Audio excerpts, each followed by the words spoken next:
I think probably one of the biggest misconceptions about confidence is that you need to fully love yourself in order to feel confident. And that's false because 90% of life is confidence. And the thing about confidence is no one knows if it's real or not.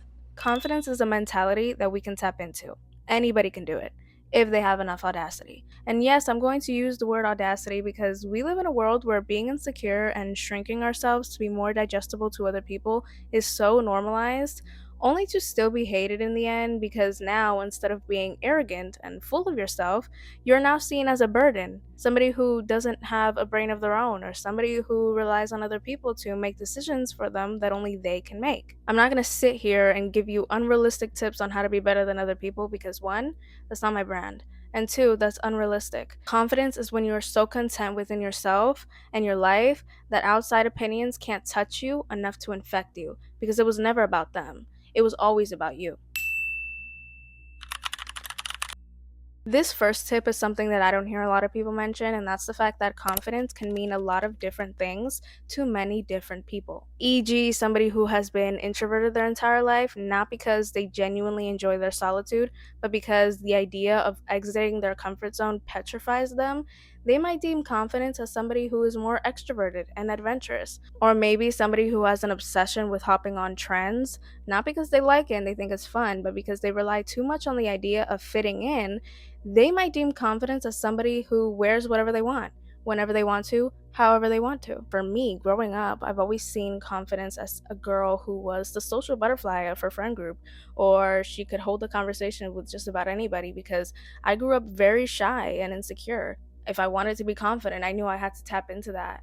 And I wasn't able to do it until after a while. So, for this step, I need you to identify what confidence means to you, as it can be unique for everybody, and incorporate that into your life. When we have our own negative beliefs on what we should look like or who we should be like, it's also important to recognize these beliefs and catch ourselves in the moment when we are thinking about them. This will definitely take some practice, especially if you were once like me who had too many negative beliefs, but it's possible. You want to master letting your thoughts roam freely, and you do this by not internalizing your thoughts as facts and not judging yourself for thinking this way. So when you see it like roaming your brain, you think, oh, it's you again, and you just take it and you reframe it into something positive. This will be a little hard in the moment, so what I would suggest is to write down some of the most common ones that roam your brain, and right beside it, write down the new affirmation, and I'm going to tell you what to do with those in a second. Once you get into the habit of rewiring your thoughts to more positive ones, thinking positively or thinking on the bright side of things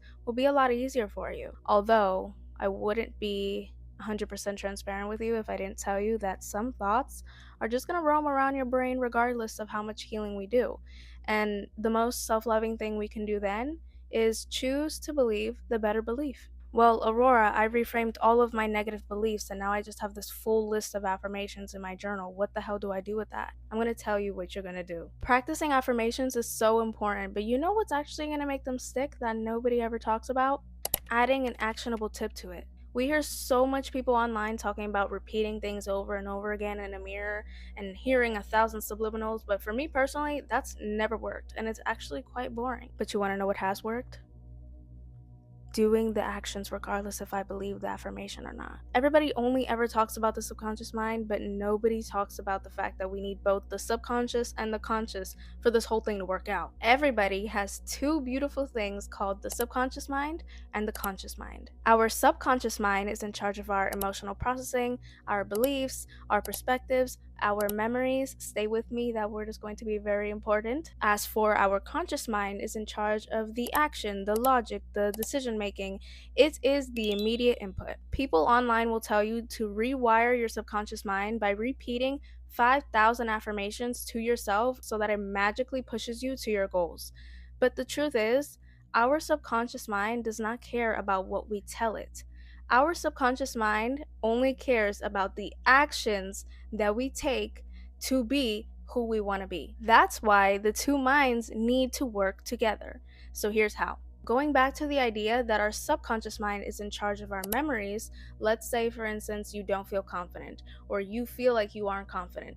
That's because you remember a time back when you behaved as somebody who was not confident, behaved as in action. So, how can you make your affirmations actually stick? acting before you believe it, almost like fake it till you make it. So now, if you say that you're a confident person as the affirmation, and then act like a confident person for the actionable tip, depending on what confidence means to you, hence the first tip, who's to say you're not confident then? Your old beliefs? We already knew those weren't accurate, so don't even go there. When you put this into practice, you've then created a new memory for your subconscious mind. Now, instead of I'm not confident because you remember a time where you weren't confident, now it's I am confident because you remember a time where you were. Over time, you create a proof folder in your memories that you can go back to whenever you feel that self doubt bubbling up again. Moving on to my next tip, that if you're not doing this by now, what are you doing? And that is keeping promises to yourself and actually acknowledging when you do. Acknowledgement is so important because this is what's going to be used as positive reinforcement for yourself. And it's what's going to motivate you to continue because you are finally validating yourself for doing what you said you would. Essentially, you're also building trust within yourself because now you've become reliable to your subconscious mind. Acknowledgement is crucial because without it, all of the good things you're doing for yourself is going unnoticed because you're not taking a second to pat yourself on the back. And because you're not noticing all the things that you're checking off your to do list, you feel like you're not working hard enough. And then that leads to overworking yourself and eventually burning yourself out. You can keep track of your successes in a journal. Maybe you do reflections at the end of the day, or maybe you give yourself immediate rewards after accomplishing something. Track yourself in a way that will help you or make you pay attention to all of the good things that you are actually doing for yourself. Another tip that I wanted to add in here that I feel like helped me a lot and could help you as well, and that is trusting in your own decision making. Our belief system is extremely sensitive. So even asking people for advice on the stupidest things will make your nervous system believe that you are very untrustworthy. So asking your friends for their opinion on a photo that you might want to post on Instagram, I think is really dumb. Part of confidence is trusting in your own ability to make decisions for yourself. So when you are going around asking each of your friends which picture they like more to go on the gram, you are signaling to your brain that you aren't going to make the right choice if you choose by yourself. And the example might sound so dumb and so little, but confidence really is that serious. If you have two photos and you really like the first one, but your friend says that they prefer the second one because whatever reason, but you don't like the second picture, are you going to pick the second picture just because you think the majority of people would like that picture more? I hope that the answer is no. Another big part of confidence is not really caring about what others think about you. So if you like the photo and you want to post that photo and you do, you are doing it with the intention of this is my feed, this is going to look good with my aesthetic, this is going to go good with all my other photos. I liked it, I feel good. Not going in with the mindset of, oh, who's going to see this? Or whose attention am I trying to grab? Or, you know, just thinking about other people. Let them watch your authenticity at their own risk. You need to learn to trust your own judgment and don't overthink it. Chances are, if you listen to somebody else's decision on your life, they don't know what cards you're dealing with. They don't know what experience you've had in the past. They don't know what the aftermath of taking that decision will look like for you. You know your strengths, your weaknesses, what you can handle, what you can't handle, your experiences. You know what it takes to be you. At the end of the day, only you know what's best for you. So stop asking people questions only you would know and understand the answer to. And we've officially made it to the end of the video. I really hope that you guys enjoyed it as much as I enjoyed making it for you, and I will happily see you in my next one.